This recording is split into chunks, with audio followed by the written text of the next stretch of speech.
get started. I apologize that I'll be speaking in English. It's a great pleasure for me to be here. I'm Ron Benioff. I work at the National Renewable Energy Laboratory in the U.S. And we serve as the Secretariat for the LEDS Global Partnership. So in a minute. Actually, Stephen Kinguya from Kenya.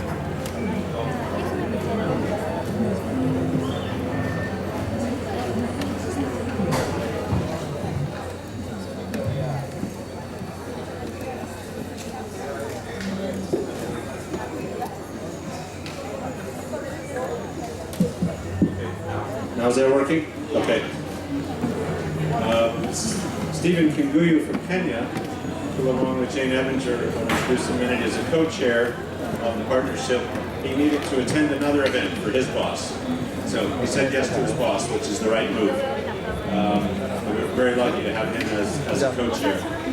So I will briefly explain this partnership, and then you'll hear more from the regional platforms, including in Latin America, about the activities that are happening on the ground. You'll hear about some global activities, and we're very interested in your thoughts, your comments, your advice, and your engagement. So this is the agenda. We'll start with an overview. We'll talk about some of the regional activities, and then have a chance for a few questions, and then we'll talk about some of the working groups in these areas here, and then also have some time for discussion and feedback at the end. So what is this partnership? It actually started 3 years ago with a number of countries and international institutions who were working on low-emission development strategies. And I should explain what I mean by a low-emission development strategy. It's not an LED light. It's not a light-emitting diode. But it's an approach that governments are taking to try and achieve development by transforming their economy in a manner that uses resources more efficiently, using water more efficiently, energy, mineral resources, and tapping into the power of innovation to help alleviate poverty, to improve access to energy and water services, to promote, to create jobs, and for a new form of development that also will reduce emissions and be cleaner, both from the standpoint of reducing climate change and improving local air and water quality. And there's a large number of countries, there's now around 80 countries who are part of this partnership, who are working on development in a manner that is clean, reduces emissions, and achieves these economic, environmental, and social goals. And they're working together with international institutions to promote this form of development and to learn from each other. And as I'll describe in a minute, this partnership is all about learning. It's about people learning from each other, being inspired by each other, and accessing knowledge and resources available globally. This gives a sense of the global reach of the partnership, active around the world, a large number of international institutions, many more logos than we can fit on the slide. And we're very glad to have others join. It's a voluntary program. People participate because they want to come together and learn from each other, cooperate, and support the champions in each country, such as here in Peru, that are working on low-carbon development. So how it's structured? At the heart of the partnership are the regional platforms that we'll hear from in a minute. So such as in Latin America, and Africa, and Asia. Next year we'll launch a regional platform in Eastern Europe and Eurasia. These regional platforms work with the countries and with technical institutes in the region, international organizations, to identify common priorities. Priorities for learning, for cooperation, for advancing low-emission development. Then the global working groups that we'll hear from, they provide the training, the technical assistance, the improved tools, and the matchmaking with sources of international support and assistance. And we have a global secretariat that tries to bring all this together, provide data and information, and organize events for all the countries across the regions to come together. So it's not so we can learn across boundaries as well. maybe a little busy. I was trying to describe for you, and you'll hear more from each of the speakers, what are these regional platforms. So in Africa, it's a regional platform headed by, chaired by the government of Kenya, Guyu, Kwadu from Cote d'Ivoire, the regional secretariat. They've established a number of priorities, or working towards a number of priorities for 2015. Priorities about clean energy, priorities about mobilizing finance and attracting investment, and on benefits analysis. How do you make the case for the job benefits or the air quality benefits of transitioning to a resource-efficient, low-efficient path? Similar set of priorities, and we'll hear more about that from the presentations, in structure in Latin America and in Asia. And this is where the countries really come together and identify the needs that we respond to across the partnership. This is sort of a summary of how then the work streams support the regional priorities. So we work on supporting planning, integrating work at the city level and the state level with the national level. Just had a very exciting meeting here with the Minister of Environment in Peru to talk about how we can support and help the national ministry work with the cities. There's 600 some cities that have expressed interest in sustainable development here in Peru, and they're looking for some technical assistance, and the national government's looking to what steps can they take to support an effort at the city level. So that's what this group tries to engage in.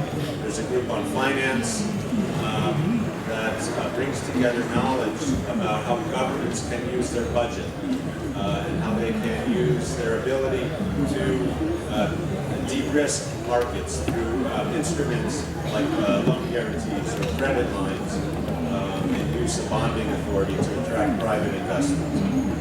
There's a set of groups that work at the sector level. So an agriculture, forestry, and land use group that's working especially on integrated agriculture and forestry plans and measures. Also on financing. A big challenge in the natural resource sector is how to make these agriculture and forestry projects attractive to private investors, how to bundle them, how to quantify the development benefits. A group on energy that's working on documenting the development benefits, so again the job benefits, the air quality benefits, poverty reduction benefits of use of energy efficiency and renewable energy, and sharing across countries the stories on how those benefits have been identified and communicated, as well as providing training on use of these technologies, policy advice, and assistance. And similarly on transport, we'll hear from Benoit in a minute in more detail, so I won't say a lot more about that, but a very active working group on transport. And then similarly on waste, working with countries on strategies to reduce emissions of methane and other greenhouse gases from solid and liquid waste management that also can address air quality and improve efficiency of waste management systems. In addition, work on benefits assessment and development impact assessment, making available analytic tools, making available communication tools on how to document these economic and environmental and social benefits, as well as linking with a number of other platforms such as the World Bank's Climate Smart Planning platform.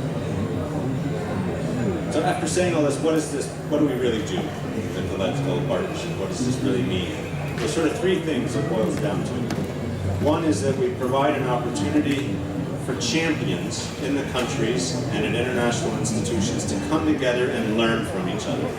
Not only successes, but learn from failures, where I think often you have the most learning. And it's an open forum where people can take off their ties and just honestly share what they're learning, and not wear a negotiating hat, but really talk in a practical way about what's working on low carbon transport or in agriculture measures or in financing, and hear from leaders and innovate together, try new things.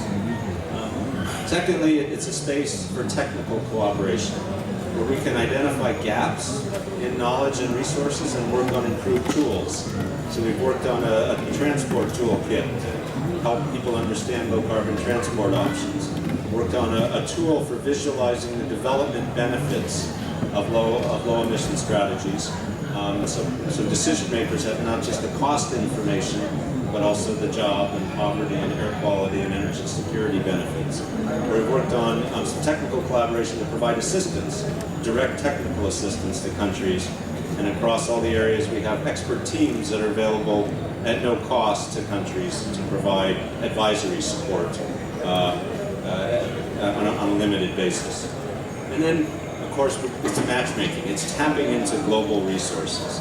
It's helping countries figure out what kind of resources are available from different donor programs, from other initiatives, and to link them with that. And increasingly also, we want to do more matchmaking with the private sector, which is the ultimate source of investment for these activities. We're looking at a few changes for as we go forward in 2015.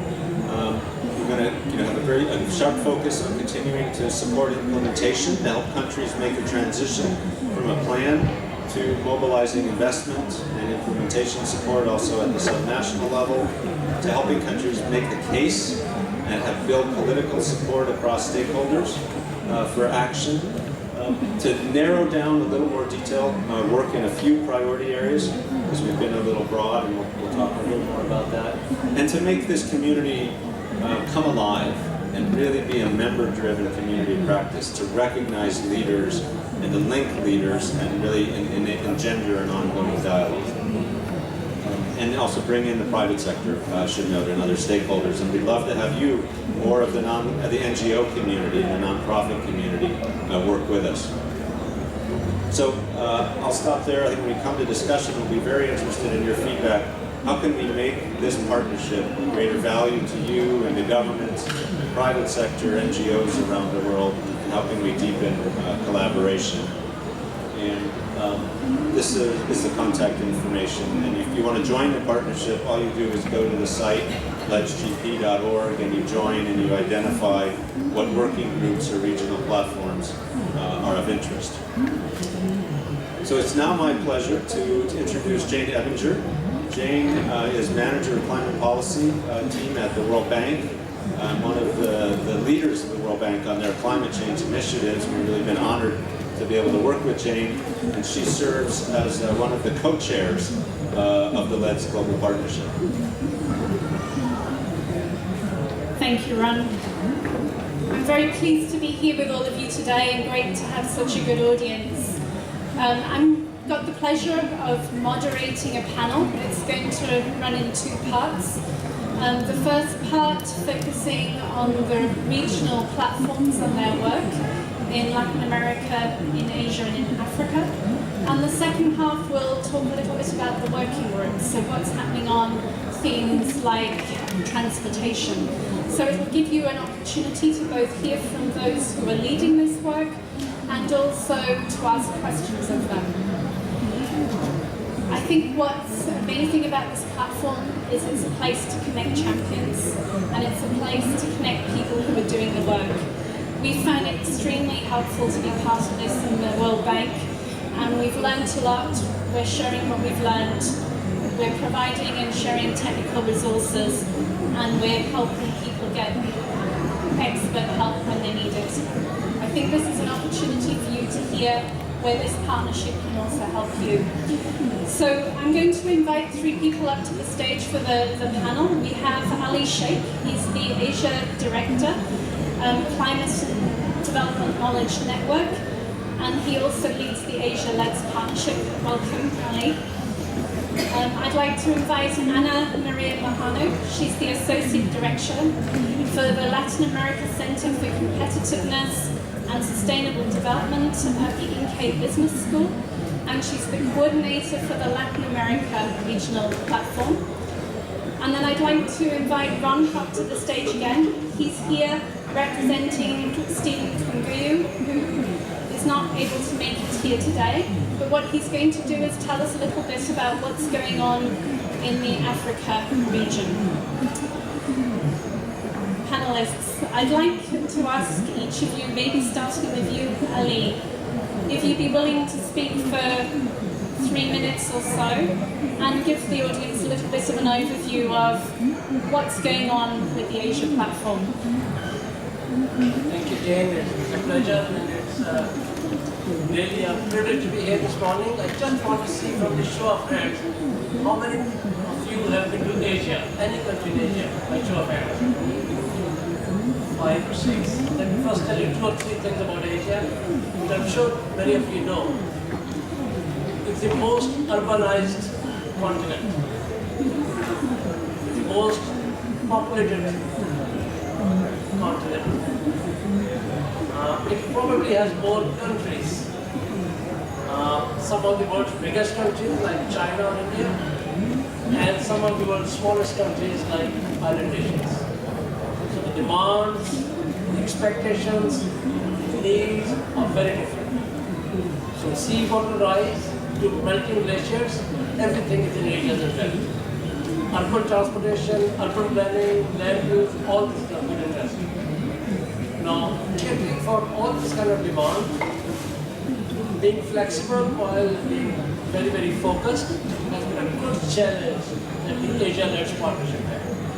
And in the last 3 years or so, November 2011, if I'm not mistaken, so we are barely 3 years old, and we have 1 less 100 members.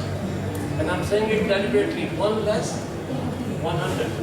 That will be 99, and we'll probably remember the next COP, COP21, that Asia-LEDS has 99 members, and then when we meet next, you might like to ask us, have you expanded, what percentage?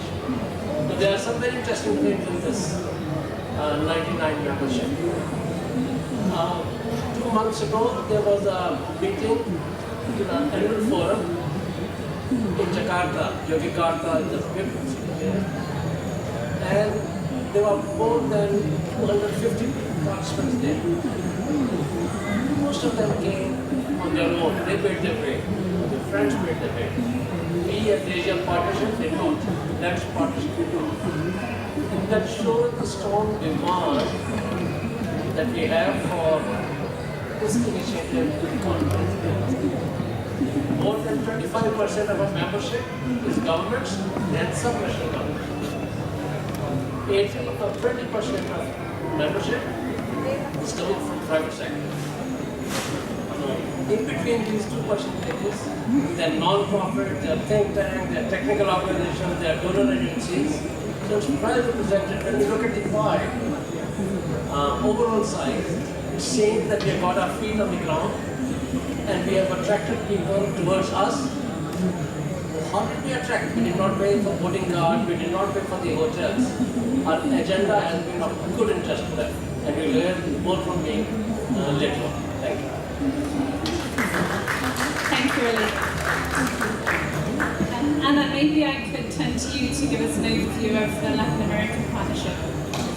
Thank you very much. Yes, the Latin America platform was launched in 2012, at the end of 2012. By now we have 258 registered members and more than 1,000 people who have participated in the different activities that we have organized, both face-to-face and online.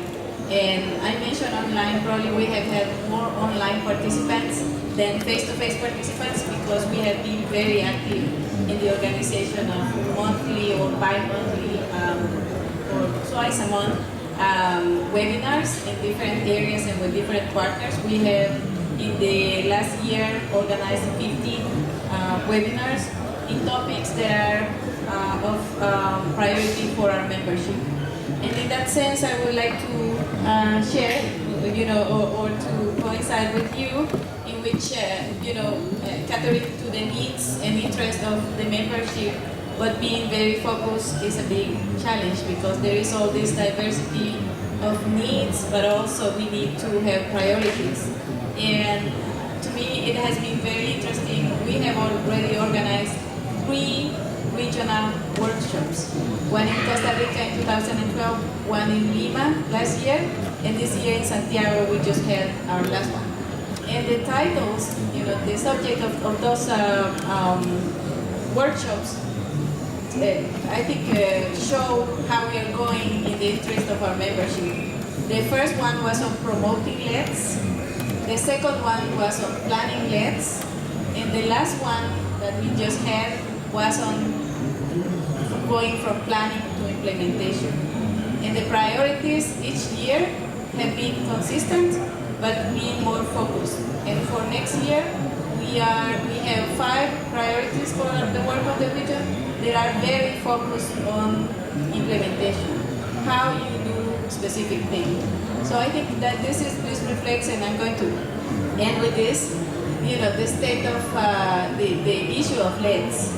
People, I think, already got the concept, or many people, are interested in doing something, and now the question is how to do it. And I think that's the value of the platform and of LEDS GP, that is helping people that are facing similar problems, or some who have problems that other people already have, to share knowledge, to share experiences, to learn from each other, and the matchmaking that we do in finding specific resources for those who are in need of those resources is the value that we can add. Thank you, Anna. Ron, would you like to tell us a little bit about the Africa work? Sure, and I'll do this on behalf of some African colleagues here who may want to add to what I say on behalf of Stephen Kanguyu, who apologizes for not being able to join us. So the African platform has been most active really for just a year now. Has had 2 workshops that really have focused on planning processes, how to design an effective planning process, how to build stakeholder support, how to do the analysis of benefits and options of LEDs, how to integrate, this is very important, a low emission strategy with a climate resilient strategy, so that these options will be robust, will be effective under different climate regimes into the future, and also looking at some sector measures and early approaches on financing of LEDs. There's nearly 25 countries in Africa that are part of the African LEDS partnership. There's, I think, over 150 members, so in a short amount of time it's grown quickly. For priorities going forward, there's a strong interest in work on finance, especially how can governments use the limited budget that they have most effectively to catalyze private investment. So there's a lot of interest in learning about creating finance facilities that combine government budgets with private investment and with donor support, such as Rwanda's doing, Ethiopia's doing, South Africa with their Green Fund, and others, and also creating kind of quasi-government investment agencies. There's a lot of interest, secondly, in the energy area, on energy access issues and renewable energy development, and including mini grids, small grid development, and that may be a partnership with work that the African Development Bank is doing on mini grids, and then on support for countries for analysis and planning of LEDs, of which looks like there'll be significant support to help a number of countries in Africa, and including creating a modeling forum across countries in Africa to understand different approaches and improve available tools for modeling and analysis on LEDs. Thank you. Thanks, Ron. Maybe I could ask the panel a couple of questions just to get the conversation going before we open up. Taking in reverse order, Ron, you mentioned an interesting thing that the Africa platform has been working quite actively on building resilience into its low emission strategies. Could you tell us a little bit about what that means in practice? Sure, excellent question. So in practice, what it means as countries are looking at investments in new infrastructure, let's take hydropower, for example, to make sure that those plans for hydropower development recognize that the availability of water in the future, the river flows, may be changed as a result of climate change. There may be higher floods, there may be periods of longer drought. So in that case, dams may need to be built, maybe need to be larger, there may need to be some supplemental storage. There needs to be planning for that. Likewise, if there's plans for new infrastructure to be built, new power plants, for example, in a coastal area, recognize that with sea level rise, those may need to be set back or protected from sea level rise, or forestry strategies to reforest areas may need to be tolerant for higher heat regimes that happen in the future, or changes in precipitation. Thank you. Ali, you mentioned that you've got a membership of 99, and it's got both cities, subnational governments, and the national government and the private sector. I mean, that's quite a diverse group. What would you say have been some of the most significant achievements you've had out since you've opened the platform? Where have they been focused? I think there are three things come to my mind. One is the demand and the ownership that we have been, I hope, able to inculcate or encourage or nurture over the years. So I personally feel there is a strong ownership and a strong demand for it. Second is, despite Asia's diversity, we have been able to keep us focused on a few areas, and the entire membership is divided into 4 or 5 areas. And third, some of those activities are now driven by membership. It's not that they're waiting for ALP, Asia that's partnership to start. In countries like, and some of the work is very innovative and positive work. For example, an initiative in Malaysia calculated the benefits of public transportation system. Another capacity building exercise in Vietnam, and asked the tribal financing readiness, and coming from FDI, institutional infrastructure in Vietnam is not always very easy for outsiders to understand and appreciate. But coming with that kind of national unanimity, that this is an exercise in which Vietnam can benefit from. So a lot of such work is now basically emerging from the government. Great, thank you. Talking about moving from planning to how to do it, Anna, you've been spending a lot of effort recently in prioritizing work, and you mentioned that you were moving into finance. Can you tell us a little bit about where people see the need to work in the next year? Yes. From the beginning, we have had finance as one of our priorities. From the first workshop, people mentioned finance. But of course, that's a very wide issue, and you could include anything there. And in the last workshop, people said consistently that they are interested in learning how to develop and apply financial instruments, and especially fiscal instruments, to promote LEDS.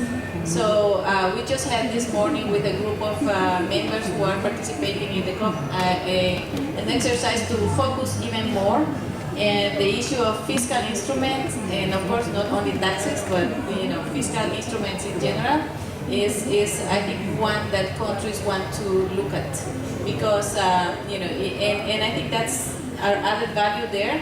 There are some of our members, for example, ECLAC, the World Bank, other institutions, the IDB, that are already doing work on that, and our work there is how to bring together all these organizations to exchange information on what they are doing, their experiences already with the countries, what have been the successes, what have been the failures, and then of course to build capacities and promote new collaborations. So that's what we are planning to do this next year in that area.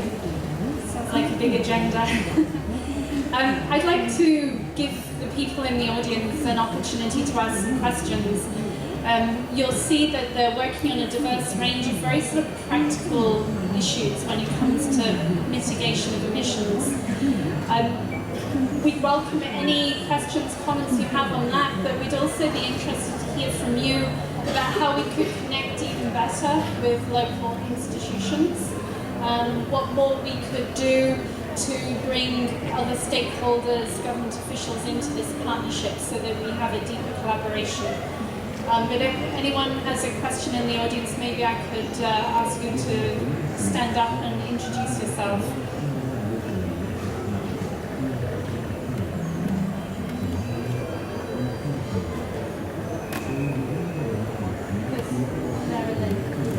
I think you need, necesita el micrófono para la traducción. Okay. Hi. Hi.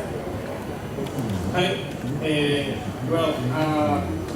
I didn't quite understand the definition of workshops you gave, because you mentioned workshops in Africa and other places looking for the development of LEDs, but I didn't quite understand, are they from private industries or are they public?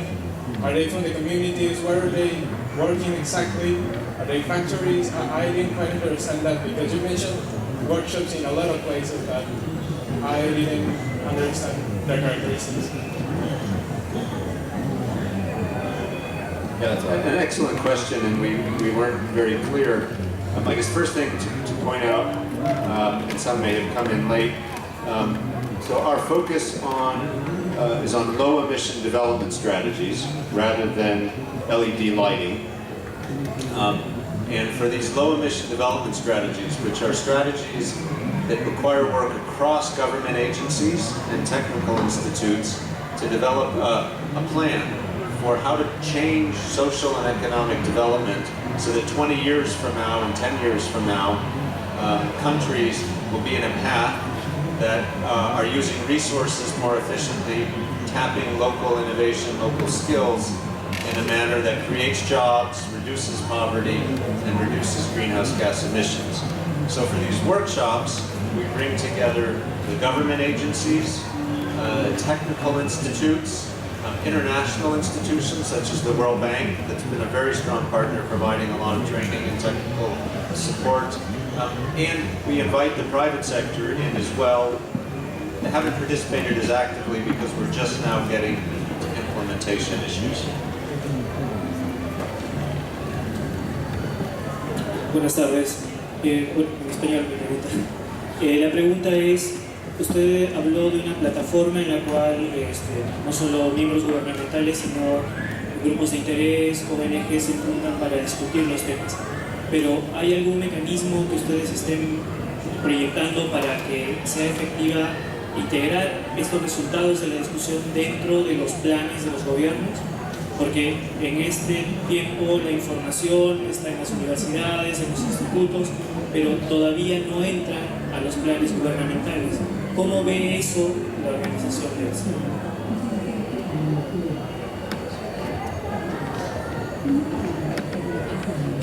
Le voy a contestar en español, ¿está bien?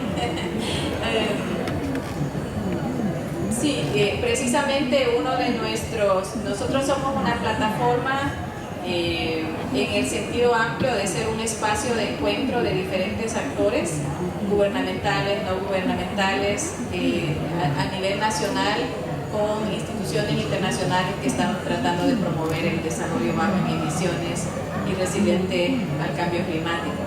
Entonces, parte de nuestro rol es precisamente traer a esos actores, como el sector público, el privado, la sociedad civil, al diálogo y a la planificación de este desarrollo bajo en emisiones. Entonces, para eso lo hacemos a través de actividades presenciales en las que reunimos gente tuvimos aquí en Lima uno el año pasado, alrededor de Interclima, donde reunimos a la gente para dialogar, y también tenemos una plataforma en línea que le invito a visitar, y si gusta hacerse miembro de la plataforma también, www.ledslac.org.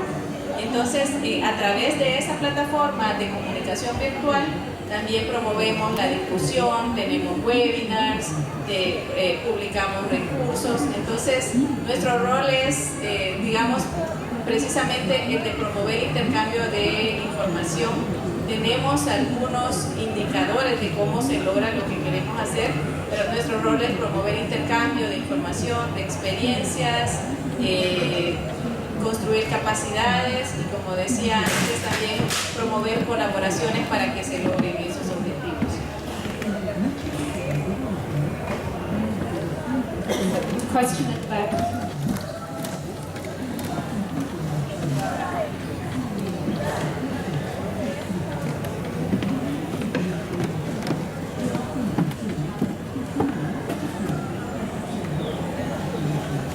Buenas tardes ante todos.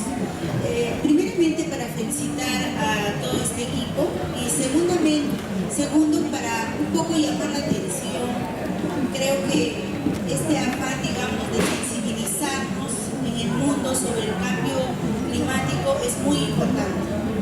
Pero también es importante, como dijo el compañero anterior que me antecedió, que es importante que este grupo que ustedes tienen, que están trabajando, promulgue acciones para que los gobiernos que en realidad están perjudicando o están haciendo el cambio climático puedan plantearse estrategias para mejorar esto.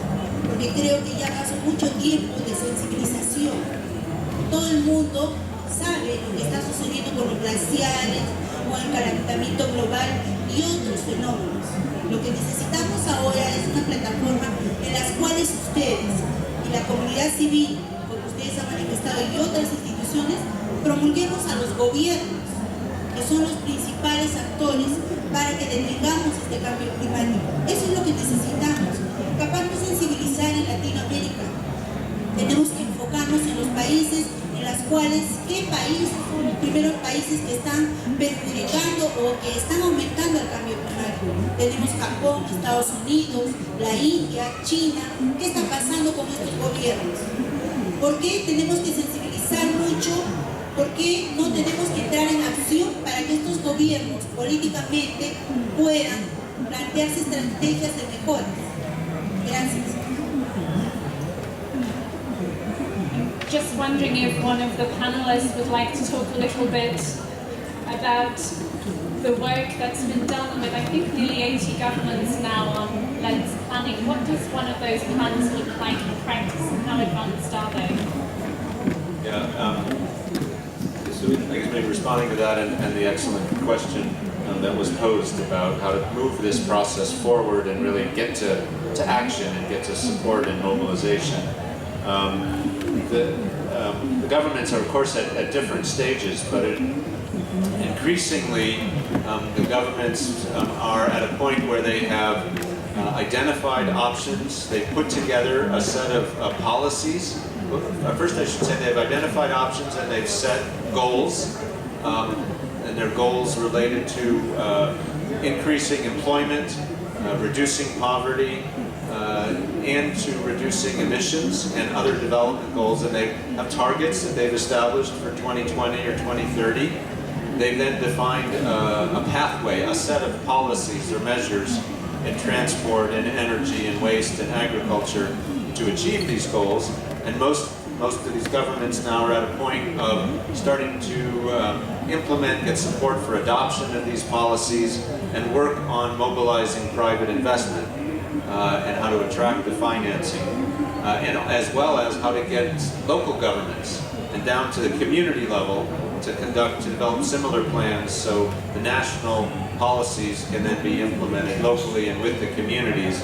There are some countries who are still at early stages who have not yet developed these plans and are starting to develop the planning processes. But I think you hit a very important point, and that is the importance of investing in education and mobilization. And it's something that's of common interest to the governments, and something we're trying to support by developing common communication materials. How can governments get the message across? But we need your help. This is a huge challenge. So if you have any recommendations on how can we work more with universities, how can we work more with community groups, we'd love to get them. Wanted to comment as well? Yes. Sí, or I can do it in English if the majority, but English? Okay. No, I think you are right in the sense that we have to move from awareness to action. And it is interesting that many governments have plans that are not necessarily known by private sector, the civil society, and that's part of our work. And I think more importantly for us, those are plans that, or what we are trying to promote is that governments don't have plans for climate change mitigation apart from their development plans. I think we have all heard the the phrase, oh, we cannot do this because we need to fight poverty, because we need to develop our infrastructure. So what this partnership is about is promoting development plans, poverty alleviation plans that incorporate climate change considerations. So not to do this apart from your growth strategies or your poverty alleviation strategies, but how to do this at the same time. And of course that means doing things differently than what we have been doing in the past. And that requires even changing the way planning is done in governments.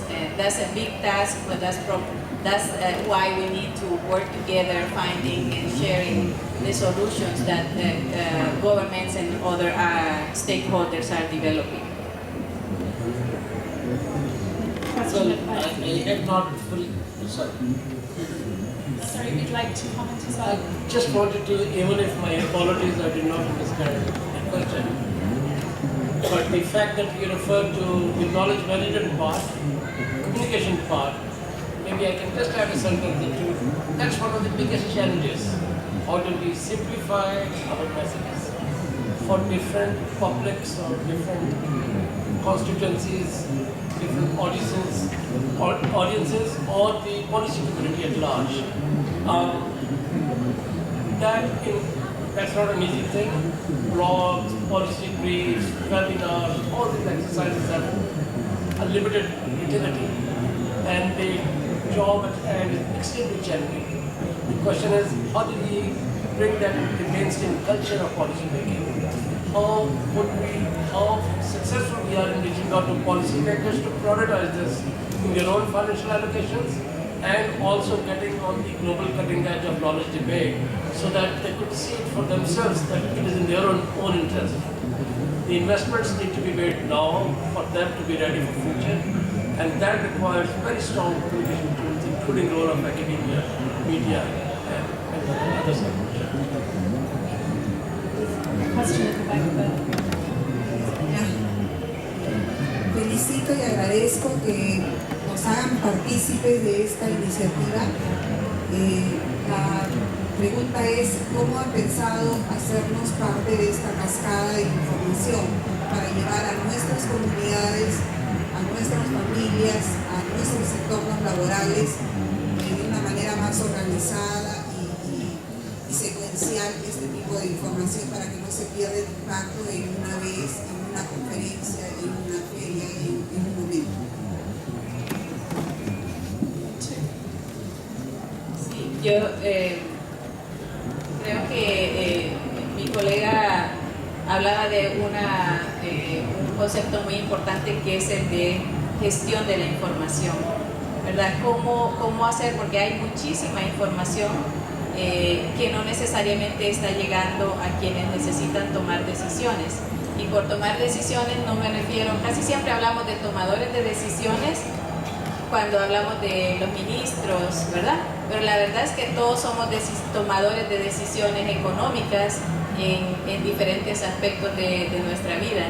Y precisamente para eso estamos tratando de desarrollar estas herramientas en línea que puedan hacer accesible a diferentes audiencias la información existente, para información más, digamos, técnica, y para ahí sí crear capacidades en gente de gobiernos y gente de ONGs, etcétera. Estamos desarrollando webinars que usted puede conectarse gratis para ver presentaciones de casos, para ver presentaciones de herramientas, etcétera. Entonces esto es gran parte del trabajo que hacemos nosotros, gestionar ese conocimiento y asegurarnos que lo que se está generando en algunas organizaciones llegue a quien puede utilizarla para tomar mejores decisiones.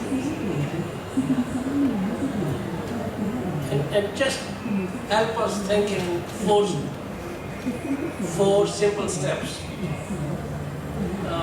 One step is the capacity building, where the skill set of policymakers is a must.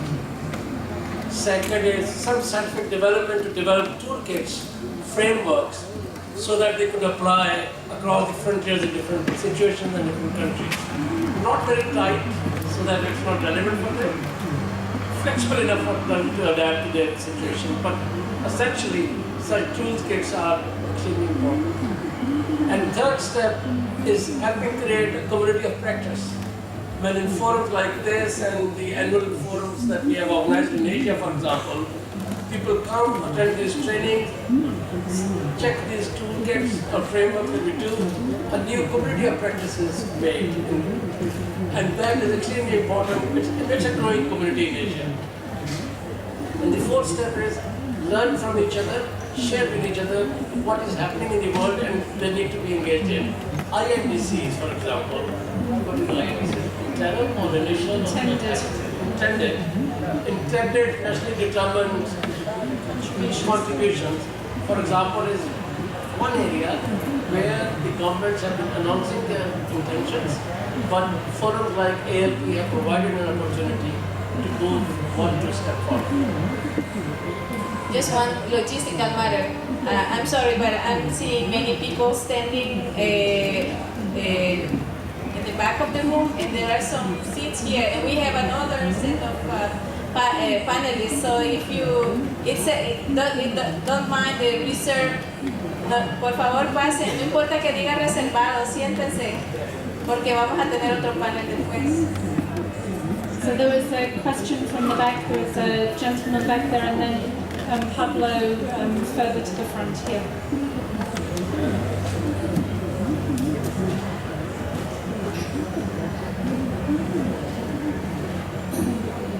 Buenas tardes. Para mí es un honor tener esta oportunidad de participar acá a este tipo de conferencia. Quisiera dirigirme a las personas que nos están informando y por favor nos podrían dar a todos los habitantes pues, de nuestro planeta que se encuentra en peligro una lista concreta de lo que nos toca hacer a cada uno de nosotros como habitantes conscientes de nuestra realidad. Que sea bien concreto y preciso de lo que nos toca hacer como personas pues, responsables del problema que se ha ocasionado. Que sea preciso, como por ejemplo nos toca hacer a las personas, por ejemplo, discapacitadas, como personas normales, como niños, como ancianos, cómo podemos contribuir.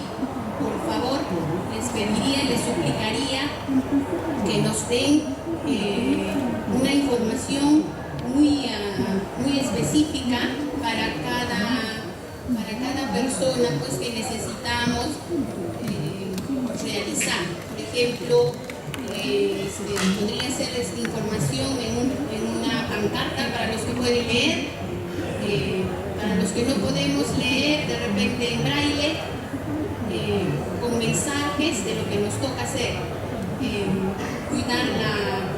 para cuidar el planeta, nuestro planeta que está en peligro.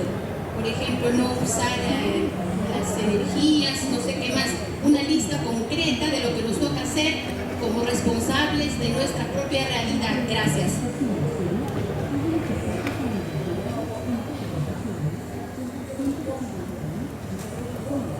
Thank you for this inspiring question, excellent question, and you really have made my coming here worthwhile by asking this question. First thing, and perhaps you will not like, we cannot have official answer because different organizations, it's a membership, different organizations and memberships will have, our members will have different visions and different answers. I'll be happy to share my vision and my answer and the answer of my organization. That is, all of us, no matter where we live and what our age group is, what we consume or whichever development state we come in. Try to stop the world temperature at 1.5 degrees if you can, but don't fail beyond 2. That can be done. One way of doing it, I believe, and that's my personal view, I'm sure my colleagues may or may not agree, is by 2030 have zero net carbon emissions and zero extreme poverty. Because climate debate cannot be won unless we win the poverty. If a planet has half of its population below the poverty line or just closer to the poverty line, consuming and degrading natural resources, then we really cannot win. So for us to win, we have to win the poverty battle. And I think the poverty battle and the carbon battle are very closely linked together. So my answer is zero emissions, zero poverty, year 2030. I think we will just take 2 more questions before moving to the discussion about the sector initiatives. I've had one gentleman waiting very patiently at the front, and I see the microphones be given to someone on the back row, so maybe we could have those 2 questions and then we'll take a shift, but it won't be the last time to have a discussion. Buenos días a todos. Quisiera hacer una pregunta. ¿Cuál es la sanción que están tomando